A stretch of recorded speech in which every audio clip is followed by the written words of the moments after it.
una herencia ni cruzar el Jordán.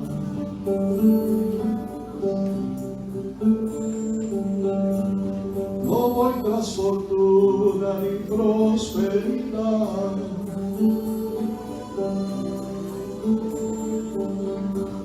No anhelo tesoros ni la bendición.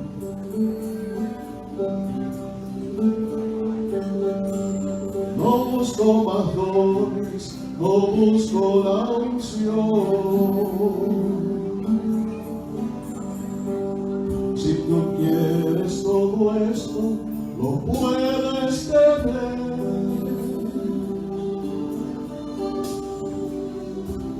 Mas no saciarán para siempre tu ser. Prefiero a Cristo antes que tener todos los reinos del mundo. No se comparan con Él. Prefiero a Cristo, me quedo con Él. Es el tesoro escondido que tanto busqué.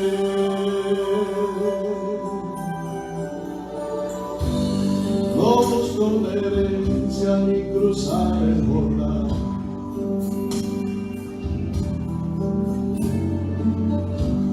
No voy tras fortuna ni prosperidad.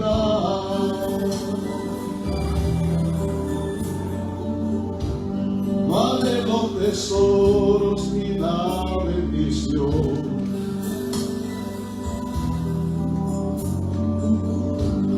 No busco más dones, no busco la unción. Si tú quieres todo esto, no puedes tener.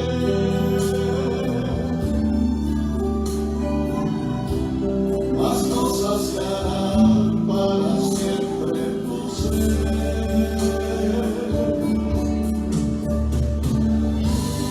Prefiero a Cristo antes que tener todos los reinos del mundo. No se comparan con Él. Prefiero a Cristo, me quedo con Él.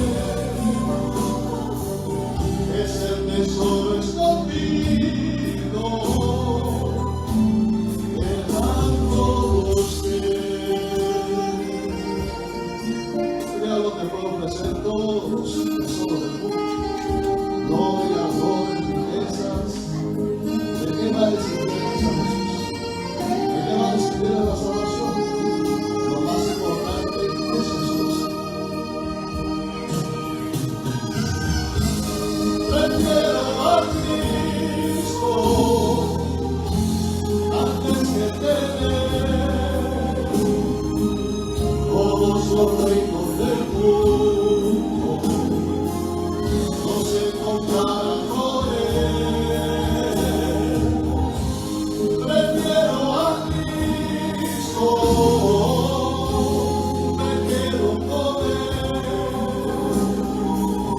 Es el tesoro escondido que tanto busqué.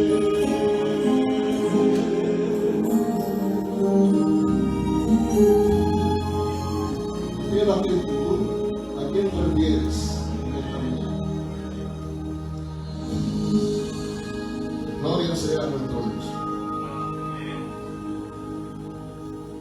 ¿Cómo poder alcanzar a la gente para Cristo? Los adventistas del séptimo día hemos llegado a entender que tenemos una misión que cumplir. A partir de lo que Jesús enseñó en Mateo 28, la gran comisión, sabemos que tenemos una meta, que tenemos un blanco. y es la predicación del Evangelio a toda tribu, nación, lengua y pueblo. Pero quizás ese término es demasiado abarcante. Y el problema mayormente se nos presenta cuando reducimos todo eso al ambiente local, a mi familia, a mis amigos, mis compañeros de trabajo, la gente con la cual me encuentro en el diario vivir. Y la pregunta viene entonces, ¿cómo puedo alcanzar a esa gente para Cristo? Y he aprendido a través de la experiencia de Felipe que hay ciertas estrategias y si le seguimos al pie de la letra pueden darnos buenos resultados.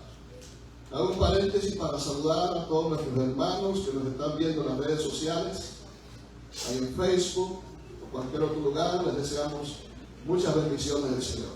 Amén. Estamos aquí, para los que no lo saben, la iglesia de Treasure Coast en la ciudad de Fort Pierce. Si alguno se siente animado a visitarnos un día, aquí va a encontrar una linda iglesia. Amén. Así que pueden venir sin problema ninguno. El texto de esta mañana está en Hechos, capítulo 8. Ahí encontramos la historia de Felipe el Evangelista.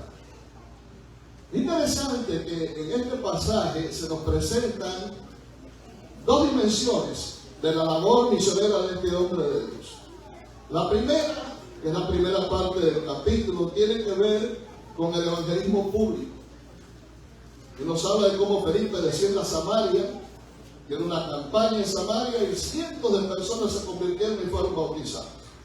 Pero eso no es el tema de hoy. Porque la segunda parte del capítulo trata del evangelismo personal, y del cual quiero hablar en esta mañana. Cómo Felipe actuó para conducir una sola alma a los pies de Jesús. Así que vamos a ir por partes. Vamos a entrar en Hechos 8 y vamos a leer los versículos 26 al 29, que esta es la primera fase del tema de esta mañana. Y leemos el pasaje. Un ángel del Señor habló a Felipe diciendo: levántate y ve hacia el sur por el camino que desciende de Jerusalén a Gaza, el cual es desierto. Entonces él se levantó y fue. Y sucedió que un etíope, eunuco, funcionario de Candace, reina de los etíopes, el cual estaba sobre todos sus tesoros y había venido a Jerusalén para adorar, volvía sentado en su carro leyendo al profeta Isaías. El Espíritu dijo a Felipe: acércate y júntate a ese carro. Aparecen en esta primera escena algunos personajes importantes de la historia. Pero lo primero que podemos aprender es que ganar un alma para Cristo no es un trabajo o una obra o una misión que quizás podamos compararla al llanero solitario, ¿no? The Lone Ranger. No es la tarea del llanero solitario ganar un alma para Cristo. De acuerdo al pasaje, es un trabajo en equipo. Lo primero que aparece en la escena es un ángel. El ángel se comunica con Felipe. Debemos tener en cuenta que, como dice Pablo en Hebreos capítulo 1 y versículo 14, los ángeles son espíritus ministradores para asistir a los que serán herederos de la salvación. O sea que los ángeles están a nuestra disposición. El ángel que tú tienes, tu ángel guardián que te custodia, que va a todas partes contigo, que evita peligros, los cuales tú pudieras dañar, y todas las cosas de tu vida que le interesan a ese ángel, también está a tu disposición para llevar a un alma a los pies de Cristo. ¿Lo sabías? Ahora bien, para que esto sea posible, tenemos que tener una buena relación con nuestro ángel guardián. Y yo te pregunto esta mañana, ¿cómo está tu relación con tu ángel guardián? ¿Le estás haciendo sufrir por las cosas que haces, los lugares a donde vas, las cosas que escuchas, etcétera, etcétera? ¿Cómo anda nuestra relación con nuestro ángel guardián? ¿Una relación satisfactoria? ¿Es positiva? es sana o está quizá mezclada con ciertas cosas que entristecen al alma. Si tienes una buena relación con tu ángel, el ángel te va a decir exactamente al lugar donde debes ir y a la persona a la que tú debes contactar para eso. Pero bien, ahora viene el otro personaje, el eunuco etíope. Este es un hombre que venía de Jerusalén. Él había venido a Jerusalén porque supuestamente era un eunuco etíope judío, hebreo, y había venido a celebrar la Pascua en Jerusalén. Él había estado al tanto de los acontecimientos que habían ocurrido ese fin de semana, la crucifixión de Jesús, y había quedado impactado con aquellos hechos y venía preocupado en su casa. Tengamos en cuenta que en ese tiempo se viajaba en caravana. Nadie viajaba solo porque los caminos eran peligrosos. Había muchos turuanes, bandidos, apostados para asaltar a los que viajaban. De manera que la gente, para protegerse, viajaba en caravana. Quiere decir que aunque no lo menciona el libro de los Hechos, este eunuco etíope volvía en su carro, pero volvía con otros carros más que iban en esa ruta para diferentes partes. De manera que era difícil poder detectar exactamente cuál era el carro al que Felipe debía llegar para impartir el mensaje adecuado para ese momento. Así que este hombre, a diferencia de todos los demás que estaban viajando, venía leyendo las Escrituras. Me imagino que traía un rollo, pergamino, y estaba leyendo las Escrituras. ¿Por qué? Sencillamente porque había sido impresionado. Mira, déjame decirte que allá afuera hay mucha gente que está siendo impresionada por eventos que están ocurriendo, y el Espíritu Santo los está guiando a la Biblia y están sumergiéndose en la palabra de Dios para poder encontrar explicación, respuesta a los problemas que hoy en día agobian a la humanidad. Y tienen a mucha gente descorazonada, la tienen nerviosa, porque no saben exactamente qué va a pasar. El Espíritu Santo indudablemente comenzó a trabajar en la mente de este hombre, lo inquietó al punto de que cuando regresaba tratando de encontrar una explicación, se sumergió en la palabra de Dios para poder entender qué era lo que estaba pasando y dar respuesta a las incógnitas que tenía en su mente. Entra ahora el tercer personaje de esta primera parte. El Espíritu Santo le dice a Felipe: ve y júntate a ese carro. Esta es una parte interesante, ¿no? Porque si debes tener una buena relación con tu ángel, mucho más debes tener una buena relación con el Espíritu Santo. Jesús había dicho que el Espíritu nos va a guiar, nos guía toda la verdad, convence de pecado, de justicia y de juicio, va a ser nuestro compañero diario para hacer perfecta la obra de Jesús, para completar la obra de Jesús en los corazones, y nos va a usar a nosotros para ir a aquellas personas que están necesitadas de Cristo. Entre todo aquel grupo de carros y personas que viajaban en esa caravana, el Espíritu pudo detectar que había un corazón que estaba latiendo urgentemente, desesperadamente, por recibir respuesta a sus preguntas. Estaba inquieto. En el mundo de hoy, en tu familia, hogar, tu trabajo, donde quiera que tú estés, el Espíritu sabe cuáles son aquellas personas que están realmente interesadas en conocer la verdad. Pero tú no lo sabes. Tú no eres adivino. Nadie tiene un letrerito en la frente que te dice: dime algo porque siento que estoy perdido. Nadie lo tiene. Pero ¿cómo poder saber exactamente a qué persona llegar? Por eso tienes que tener una buena relación con el Espíritu Santo. Porque el Espíritu Santo, repito, es el que guía a todos a la verdad. Y la verdad la tienes tú.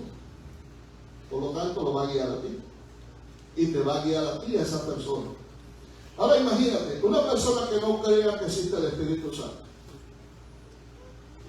o lo ignora por completo, ¿cómo puede ser guiada esta persona a alguien que necesita conocer de Jesús? Es imposible. Algunos se dicen que son cristianos, pero en realidad no lo son, porque si no creen en el Espíritu Santo, están negando lo que Jesús dijo acerca del Espíritu Santo. Y Jesús creía en el Espíritu Santo. Y Él prometió el Espíritu Santo a todos sus seguidores. Por lo tanto, el decir que no existe el Espíritu Santo ya no los hace cristianos. Porque para ser cristianos tenemos que creer lo que creía Jesús, vivir como vivía Jesús y enseñar las cosas que enseñó Jesús. Y Jesús enseñó a sus discípulos acerca de la obra del Espíritu Santo y de la personalidad del Espíritu Santo. Si tú tienes problemas en entender quién es el Espíritu Santo, tienes que rectificar tu profesión de fe. Porque todos los que aceptamos a Jesús como Salvador personal, cuando fuimos bautizados en el nombre del Padre, del Hijo y del Espíritu Santo. Porque supuestamente aceptamos que el Espíritu Santo es una persona real que existe y que está en este mundo para completar, repito, la obra de Jesús. El Espíritu Santo, por lo tanto, le señaló a Felipe exactamente el carro. Hasta aquí, Felipe fue asistido tanto por el ángel como por el Espíritu Santo para guiarlo al lugar y la persona adecuada. Yo no sé cuántos han tenido esa experiencia, pero yo la he tenido. Y he sentido cómo el Espíritu Santo me ha guiado a una persona. Cómo el Espíritu Santo ha cambiado mi speech, ha cambiado mi mensaje. Sencillamente porque hay alguien, aunque sea una sola persona, que debe ser favorecida con el mensaje de Dios para ese momento. Y es porque cuando tú te pones en las manos de Dios y tú buscas la dirección divina y permites que el Espíritu Santo fluya a través de ti, Él va a hacer la obra. El ángel solamente le mostró a Felipe hasta dónde debía ir. Ahora el Espíritu Santo, que es el que lee los corazones, se encargó de decirle a Felipe dónde estaba la persona necesitada. Y le señaló exactamente al carro. Hasta ahí llega la parte de ellos. No quiere decir que el Espíritu Santo no siguiera actuando, pero sí en la forma de indicarle a Felipe exactamente lo que debía hacer. Ahora veamos la estrategia de Felipe, versículos 30 a 35. Acudiendo Felipe, lo oyó que leía al profeta Isaías y dijo, ¿pero entiendes lo que lees? Él dijo, ¿y cómo podré si alguien no me enseña? Y rogó a Felipe que subiera y se sentara con él. El pasaje de la escritura que leía era este: como oveja a la muerte fue llevado, y como cordero mudo delante del que lo trasquila, así no abrió su boca. En su humillación no se le hizo justicia, mas su generación, ¿quién la contará? Porque fue quitada de la tierra su vida. Respondiendo el eunuco, dijo a Felipe, te ruego que me digas de quién dice el profeta esto, de sí mismo o de algún otro. Entonces Felipe, abriendo su boca y comenzando desde esta escritura, le anunció el evangelio de Jesús. Veamos la estrategia. Primeramente, Felipe se acerca al carro y ¿qué es lo que hace Felipe? ¿Lo saluda? ¿Cómo está usted? ¿Para dónde va? Yo soy Felipe. ¿Qué fue lo que hizo Felipe? Escuchó. Él iba leyendo audiblemente. Felipe se detuvo a escuchar para saber qué era lo que estaba leyendo. Antes de hablar, antes de decir algo, antes de presentar un estudio, antes de invitar a alguien para la iglesia, primeramente tenemos que escuchar. Tenemos que conocer cuáles son las necesidades de una persona. Tenemos que conocer qué cosas preocupan a las personas. Pero para poder saber eso, tenemos que relacionarnos con las personas. Y Jesús utilizó como maestro que es este método de una forma positiva, exitosa. Él se acercaba a la gente, se interesaba en la gente, se hacía amigo de la gente, escuchaba los problemas de la gente para entonces poder ayudar a la gente. ¿Cómo tú puedes ayudar a alguien? ¿Cómo tú puedes satisfacer las necesidades de alguien si primeramente no lo escuchas? Imagínate, voy a hacer una pregunta aquí en esta mañana y le pregunto a los que están las redes sociales. ¿Quién de ustedes está estudiando para psicólogo o psiquiatra? ¿Hay alguno? ¿Tenemos algún psicólogo, algún psiquiatra aquí esta mañana? Si no está estudiando y se le ocurre algún día estudiar para eso, lo primero que le van a decir que usted debe escuchar al paciente. ¿Por qué es necesario que un psicólogo escuche al paciente? Sencillamente porque si no lo escucha, no sabe cuál es su problema. Para tú conocer los problemas, la gente tiene que dejar que la gente hable. Ponle la píldora, ponle la moneda, al tragamonedas para que cante. Y tú verás que va a andar. Entonces tú necesitas saber qué cosa afecta a la gente. Tú vas a decir, por ejemplo, bueno, es que la gente, todo el mundo tiene problemas. Es verdad, todo el mundo tiene problemas, pero todos los problemas no son iguales para cada uno. Cada cual tiene un problema específico. Y tenemos que conocer cuál es ese problema. El caso de este hombre era un problema de conocimiento. Él quería interpretar, de acuerdo a la escritura, a quién se estaba refiriendo el profeta con la descripción que había hecho. Felipe necesitaba conocer cuál era el problema de este hombre. Primer paso que da Felipe. Pero déjame decirte que lo que más impacta a los corazones es que atendamos primeramente sus preocupaciones y necesidades. Es lo que más impacta a los corazones. Ahora viene la segunda parte de la estrategia de Felipe. ¿Qué más hizo Felipe? A ver, contesten ustedes allá en las redes sociales. ¿Qué fue el siguiente paso de Felipe? Felipe escuchó. Ahora, ¿qué hizo? Felipe preguntó. ¿Qué preguntó Felipe? ¿Entiendes? ¿Entiendes lo que está leyendo? Saben que las preguntas son precisamente las que abren el camino para llegar a los corazones. Preguntas, por ejemplo, como ¿me permites ayudarte en este problema? ¿O te gustaría que pudiera tratar este tema contigo? O más aún, quisiera saber por qué está ocurriendo esto. Son preguntas que abren puertas.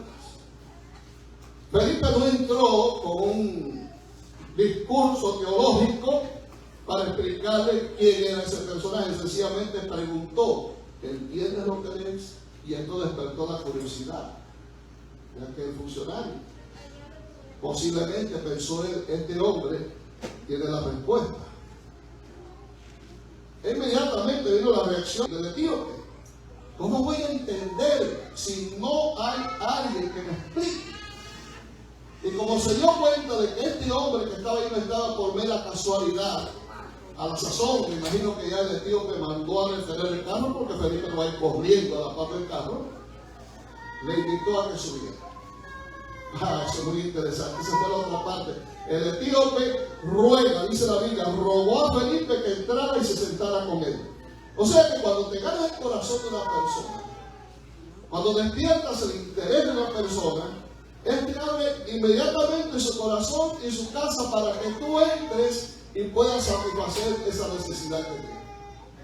Pero para que alguien te abra la puerta de su casa, y más en este país en el cual vivimos, tienes primeramente que haberte ganado ¿qué cosa? Su confianza. Miren, si hay una cosa que debemos hacer es no tener enemigos en nada.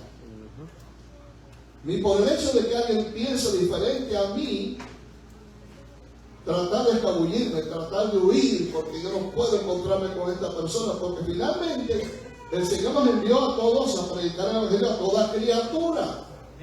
Y no le dio con excepción de los tales o los más cuales. No, Dios tiene hijos en todas partes. Dios tiene hijos en todas las denominaciones. Gente que aman a Jesús, gente que aman lo que conocen, aunque no tengan toda la luz de la verdad. Y no podemos cerrarle las puertas a aquellas personas por las cuales también Cristo murió. Felipe podría haber sido un poco racista, tal vez, este etíope, ¿qué tengo yo que ver con este? Pero no, ahí había un alma que salvar también. Por lo tanto, Felipe fue obediente. En ocasiones hubo personas como Pedro que se negaron hasta cierto punto en hacer la obra por sus sentimientos racistas, como el caso de Cornelio. Pero el Espíritu mismo tuvo que convencerlo de que Dios quería que él no llamara a nadie común o inmundo. porque todos son armas por las cuales Cristo murió y debemos amar. Ese es nuestro propósito. Entonces ahora este hombre que ya Felipe se había ganado su confianza, le pide que entre y que se siente. Y oyó que el pasaje que estaba leyendo era Isaías 53, versículos 7 y 8. Y le pregunta entonces el etíope nuevamente, pero en forma de ruego, sino como dos ruegos del etíope. Una es, le rogó que entrara y se sentara. Y el otro ruego fue, dime por favor, ¿de quién está hablando el profeta aquí? Saben que una de las cosas que los pescadores me han enseñado es que a veces se nos escapan los peces porque usamos la carnada incorrecta. Hay que usar la carnada correcta y el anzuelo correcto también. Depende del pez que tú vayas a pegar. Felipe era un experto pescador, así que lo usó la carnada correcta. Y como usó la carnada correcta, tuvo éxito en esos momentos, ¿no? Y vuelvo al punto. A la gente hay que entrarle por la puerta las necesidades y las preocupaciones que tiene. A veces pueden ser necesidades físicas, pueden ser necesidades espirituales, pueden ser necesidades quizás de carácter de conocimiento, de instrucción. La gente tiene diversidad de necesidades. Anoche yo tenía que predicar en la iglesia de estudio y estaba en mi mente pensando que voy a predicar en la iglesia de estudio. Y siempre cuando estoy en ese dilema, y yo digo que eso yo hago siempre, francamente, yo oro a Dios y le pido a Dios que me dé el mensaje. Y ustedes se sorprenderán, pero se lo voy a decir. Nunca Dios me falla. Siempre Dios pone en mi mente el mensaje que debo presentar. Así que Dios me puso el mensaje en la mente. Fui a la iglesia de estudio, prediqué, al final hice un llamado. El mensaje trataba sobre la mujer samaritana. Y cuando hice el llamado a aceptar a Cristo,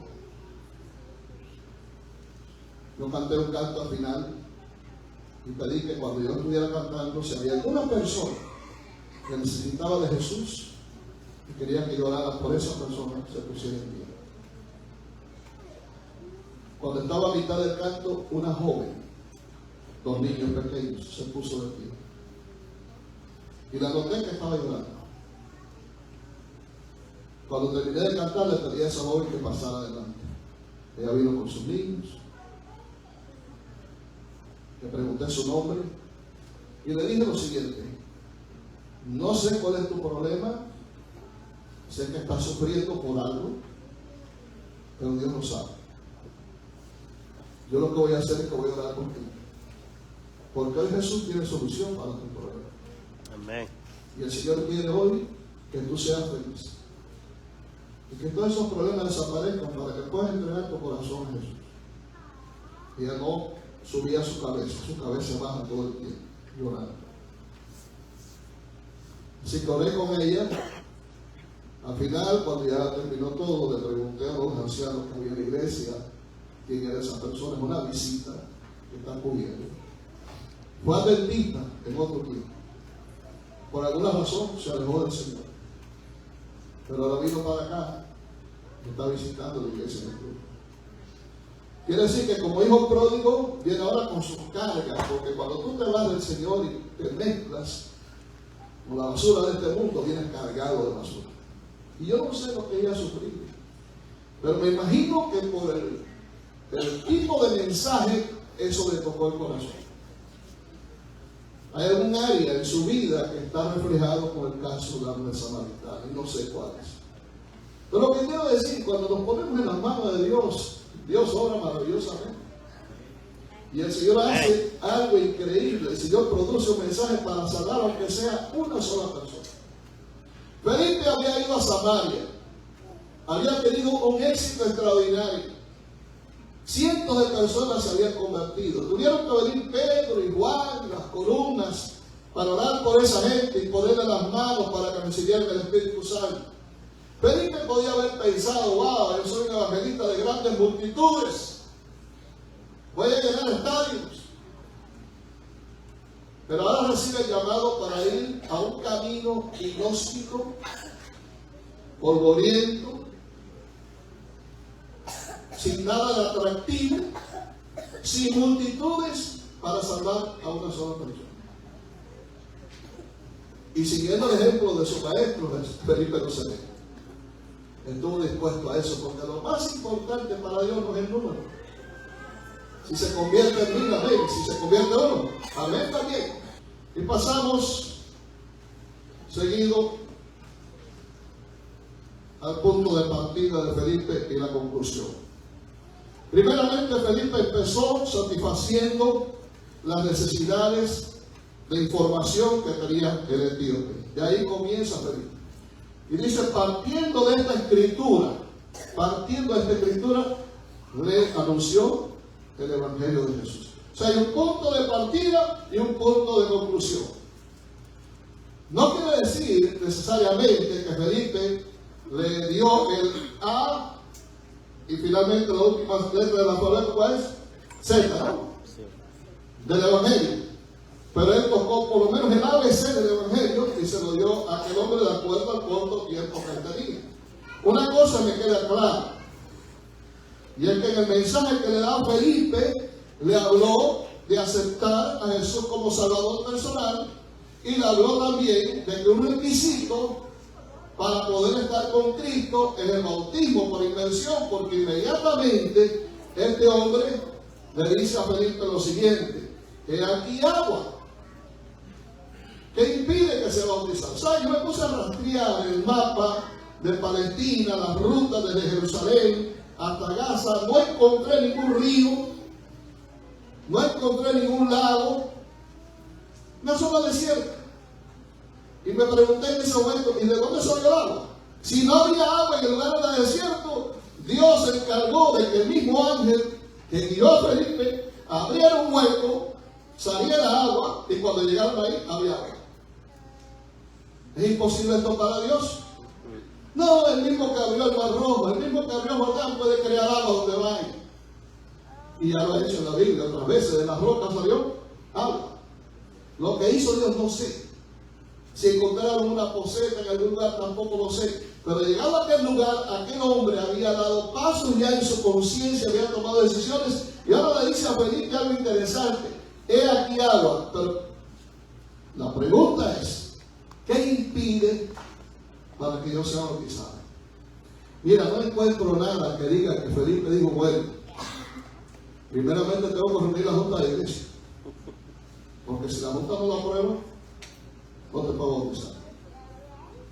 O tal vez le digo, mira, todavía te faltan algunos estudios de la fe de Jesús, ¿ok? Hasta que no termine la fe de Jesús completa, no te puedes bautizar. ¿Dónde encuentras eso en la Biblia? No lo encuentras en ninguna parte. ¿Sabes por qué? Porque el bautismo de un alma no es prerrogativa de una junta, el acordarlo, el aprobarlo, ni tampoco de la iglesia. Porque Jesús nos mandó a los pastores a bautizar.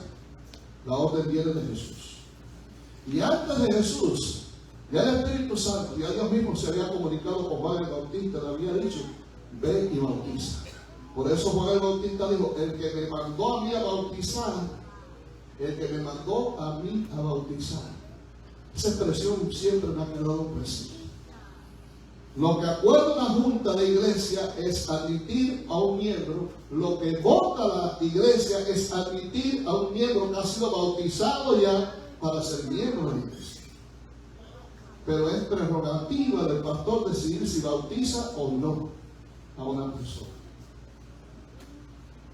Un pastor puede decir no cuando entiende que esa persona no está todavía preparada, no por conocimiento, sino porque no ha dado frutos de conversión para ser bautizada, y el pastor puede decir no la bautizo.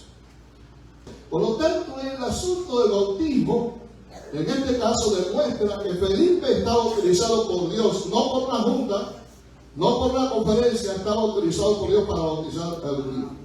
Y bajó al agua y lo bautizó. No le preguntó cuánto más debía saber, sencillamente le entendió perfectamente que el bautismo se realiza en una persona que ha aceptado a Jesús como Salvador personal, y punto. Y termina la escritura diciendo que este hombre descendió al agua y subió del agua. No era bautismo por chorrito ni por aspersión, no. Fue al agua, subió del agua.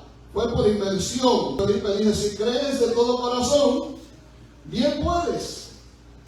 Él respondió y dijo, aquí viene su confesión de fe. Creo que Jesucristo es el Hijo de Dios. Y punto. No hacía falta más nada. ¿Quién le niega pan al que tiene hambre? Y Jesús es el pan de vida. Y aquí tenemos un alma hambrienta de Jesús, que está pidiendo que le den perdón. Así que el asunto no es conocimiento, el asunto es conversión. Es lo que hace falta. Yo he visto personas que se han convertido teniendo poco conocimiento y han permanecido en la iglesia hasta su muerte. Y he visto a otros que han salido casi doctores de las clases bautismales, se han bautizado y a los 3 meses están otra vez en el mundo. Así es la cosa. Entonces tenemos que jugar con el plan de Dios para nuestra vida. Este hombre fue bautizado y dice, cuando subió del agua, me imagino que abrazó a Felipe y se fue gozoso, se fue contento por haber recibido a Jesús como Salvador personal. ¿Y saben qué? Gracias a este funcionario, el evangelio entró en Etiopía. Él comenzó a hacer su obra porque era una figura pública. Era un funcionario de Candace, la reina de los etíopes. De manera que impresionó a mucha gente y el cristianismo comenzó a florecer en Etiopía por una sola alma que se convirtió. ¿Vale la pena entonces trabajar con el Espíritu y la obra de Dios? Hermanos queridos, lo único que tenemos que hacer es ponernos en las manos de Dios. Amén. Tenemos que consagrarnos al Señor. Tenemos que buscar a Cristo. Tenemos que abrir el corazón de par en par para la obra regeneradora, purificadora del Espíritu Santo, a trabajar al unísono con Dios. Y decirle al Señor, dame, oh Dios mío, esa alma que tú quieres que yo lleve a tus pies. Prepárame para ser el instrumento que tú necesitas para este momento. Y Dios va a hacer la obra, porque Dios es poderoso. Dios te bendiga, te mire, Señor. Gracias.